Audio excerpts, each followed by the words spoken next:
अस्सलामुअलैकुम। आज का टॉपिक है nucleic acid. Nucleic acid is a biomolecule and it is polymer. It has acidic properties and its monomer is nucleotide. Nucleic acid की definition क्या होगी? Nucleic acid की definition होती है कि nucleic acid is long chain of polynucleotides. Poly means many. जब बहुत सारे न्यूक्लियोटाइड्स आपस में ज्वाइन हो जाते हैं और एक लॉन्ग चेन फॉर्म कर लेते हैं, and that is the nucleic acid. तो सबसे पहले हम टॉपिक कवर करेंगे न्यूक्लियोटाइड का. Nucleotide consist of 3 parts. First is pentose sugar, second phosphoric acid and third is nitrogenous bases. Then pentose sugar means 5 carbon sugar. अब जो pentose sugar या 5 carbon sugar nucleotide में प्रेजेंट होती है वो या तो राइबोस होगी या फिर डीऑक्सीराइबोस होगी. राइबोस का फॉर्मूला लिखें तो उसका फॉर्मूला है C5H10O5. C5H10O5. जैसे कि कार्बोहाइड्रेट के टॉपिक में बताया था कि जो भी सिंपल शुगर होती है उनका एक जर्नल फार्मूला होता है CnH2nOn. उसी की बेस से मैंने यहाँ राइबोस का फार्मूला लिखा. अब डीऑक्सी राइबोस का फार्मूला लिखें तो डीऑक्सी मीन होता है कि उसमें से एक ऑक्सीजन रिमूव हो गई है, एक ऑक्सीजन कम हो गई है. तो इसका फार्मूला बनेगा C5H10O4 क्योंकि इसके अंदर एक ऑक्सीजन कम है. देन आते हैं फॉस्फोरिक एसिड. तो फॉस्फोरिक एसिड का फॉर्मूला है H3PO4. ये तमाम न्यूक्लियोटाइड्स के अंदर सेम होता है. थर्ड नाइट्रोजनस बेसिस जो कि 2 बेसिक टाइप्स के अंदर डिवाइड होता है, purine and pyrimidine. Purine includes 2 nitrogenous bases, adenine and guanine, while pyrimidine includes 3 nitrogenous bases, cytosine, uracil and thymine. अब इन नाइट्रोजनस बेसिस के नेम्स याद करने के लिए एक छोटे से निमोनिक की फॉर्म में इसे याद कर लेते हैं क्योंकि याद करना भी आसान होगा. तो सबसे पहले प्यूरीन के लिए निमोनिक बनाते हैं. Pure S gold, P purine, A adenine and G guanine, pure S gold. अब पैरामिडीन के लिए निमोनिक बनाते हैं तो जो इसकी बेसिस हैं उसका बन जाएगा CUT कट. पैरामिडीन राइम करता है पैरामिड्स के साथ.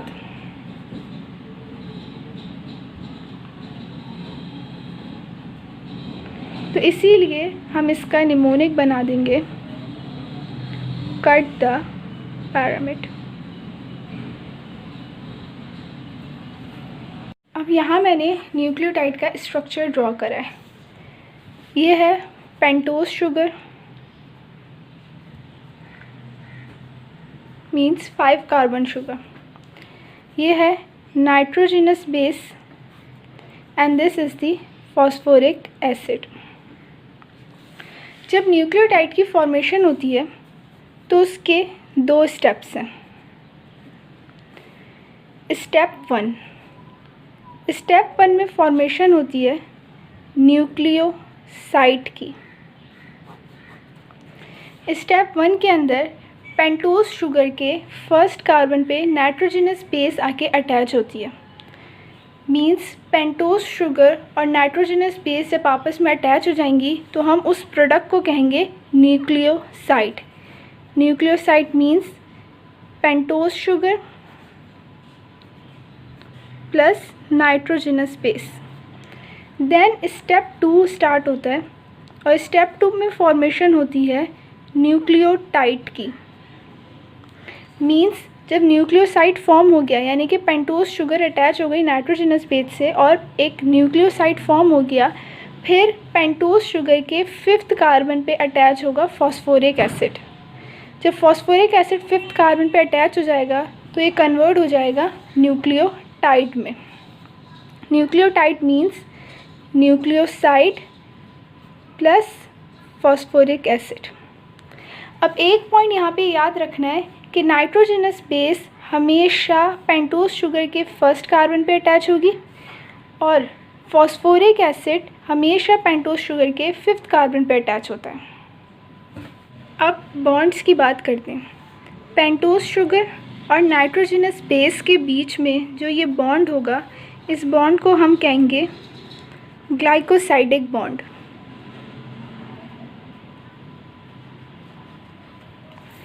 और पेंटोस शुगर के 5th कार्बन और फॉस्फोरिक एसिड के बीच में जो बॉन्ड होगा उसे हम कहेंगे ईस्टर बॉन्ड। मोनोन्यूक्लियोटाइड्स।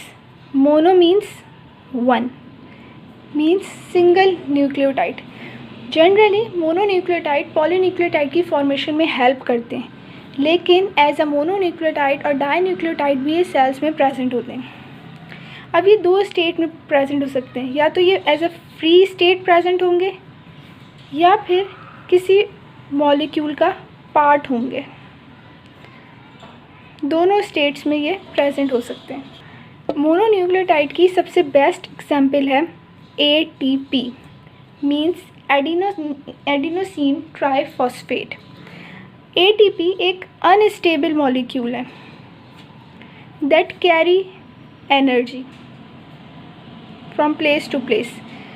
एनर्जी हमारी बॉडी के अंदर जो स्टोर हुई हुई होती है वो in the form of ATP store होती है।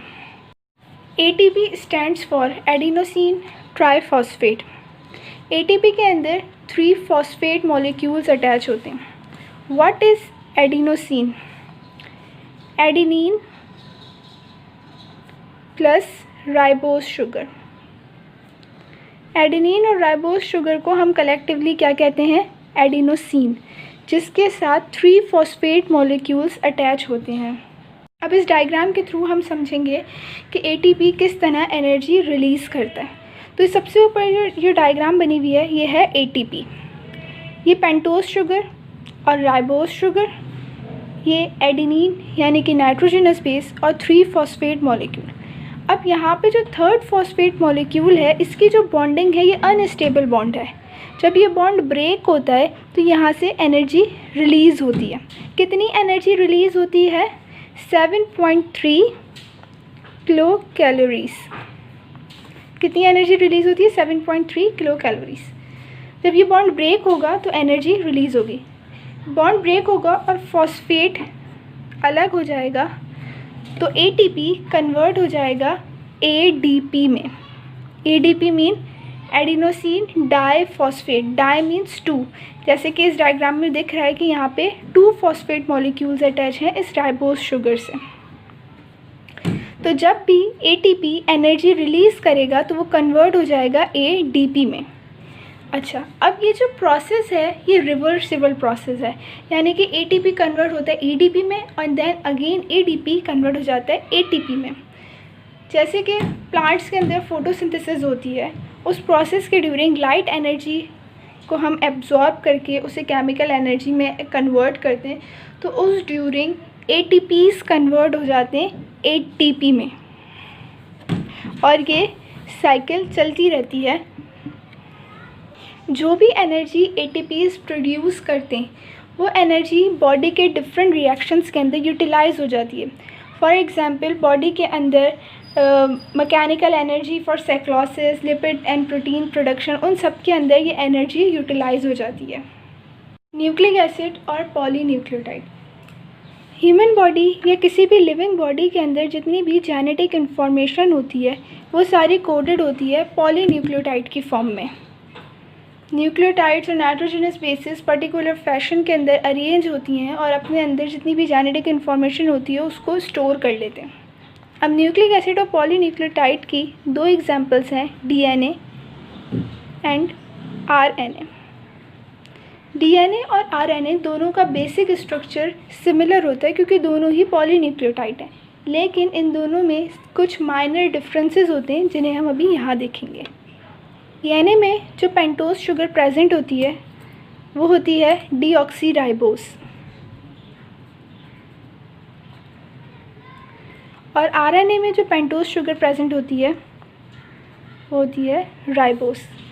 C5H10O4 C5H10O5, ये इसका पहला बेसिक डिफरेंस है।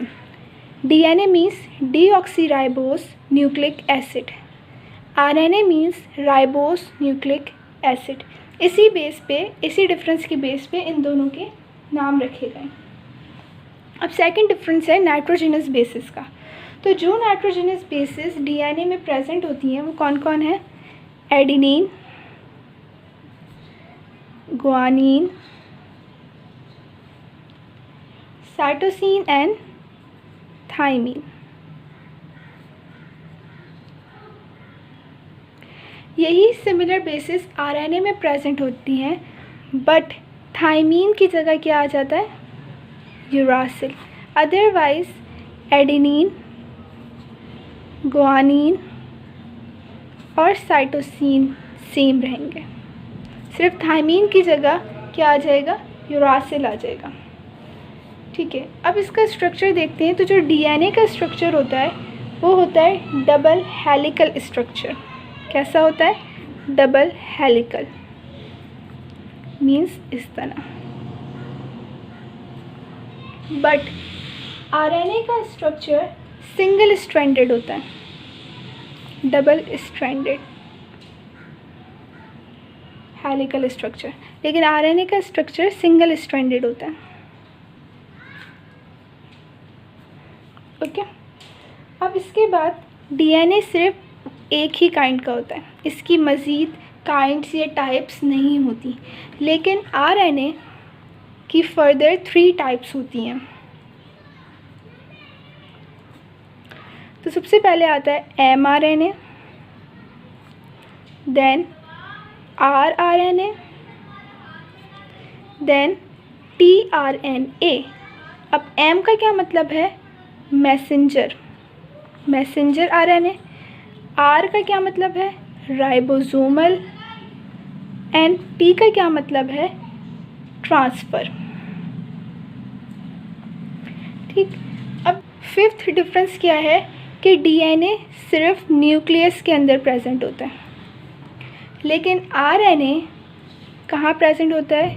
न्यूक्लियोलस में और साइटोप्लाज्म में, दोनों जगह प्रेजेंट होगा, न्यूक्लियस में भी और साइटोप्लाज्म में।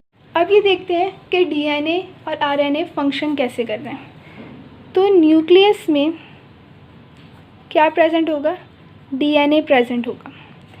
DNA से फॉर्मेशन होगी mRNA की, ठीक है, फॉर्म होगा ये। देन ये ट्रैवल करके जाएगा साइटोप्लाज्म में। जितनी भी इंफॉर्मेशन होगी DNA के अंदर वो इनकोडेड हो जाएगी mRNA पे, और फिर mRNA ट्रैवल करके जाएगा साइटोप्लाज्म में। वहाँ ट्रैवल करके जाने के बाद इसे मिलेगा rRNA। ये rRNA पे जाके अटैच हो जाएगा, दैट इज़ दी mRNA, जो कि rRNA पे अटैच हो गया। उसके बाद साइटोप्लाज्म में ही होगा tRNA, जो कि ट्रैवल करता हुआ rRNA और mRNA का जो कॉम्बिनेशन बना है इसके पास आएगा। अब ट्रांसफ़र RNA का क्या काम होगा कि जितनी भी इंफॉर्मेशन mRNA पे कोडेड है वो इस इंफॉर्मेशन को कन्वर्ट कर देगा अमाइनो एसिड्स में, सीक्वेंस ऑफ अमाइनो एसिड्स में।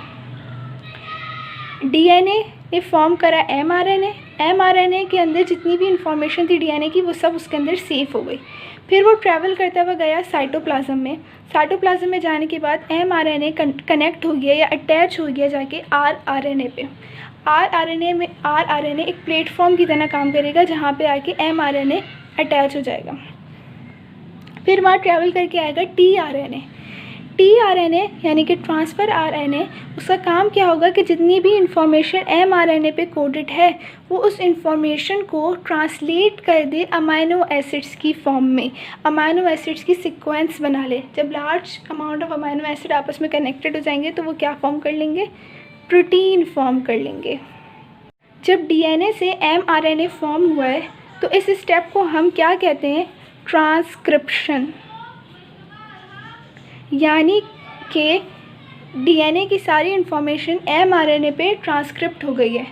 उसके बाद mRNA ट्रैवल करके आया साइटोप्लाज्म में और वहाँ पे with the help of tRNA और वो कन्वर्ट हो गई उसकी सारी information sequence of amino acid पे। जब यहाँ पे ये इन्फॉर्मेशन कन्वर्ट हुई तो हम उसे कहेंगे ट्रांसलेशन, यानी कि इन्फॉर्मेशन यानी कि जेनेटिक इन्फॉर्मेशन जितनी भी थी वो ट्रांसलेट हो गई अमाइनो एसिड्स में।